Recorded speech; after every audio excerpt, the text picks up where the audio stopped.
سڵاو لێبێ سلااوێتش لەکوێ لە سلێمانی یەخوا بەخێر بێ ڕاستەکەم چۆن بوو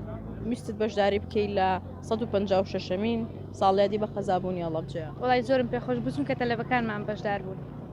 بەڵێ لێرە ئەخوێنیت چەند دڵخۆشی کە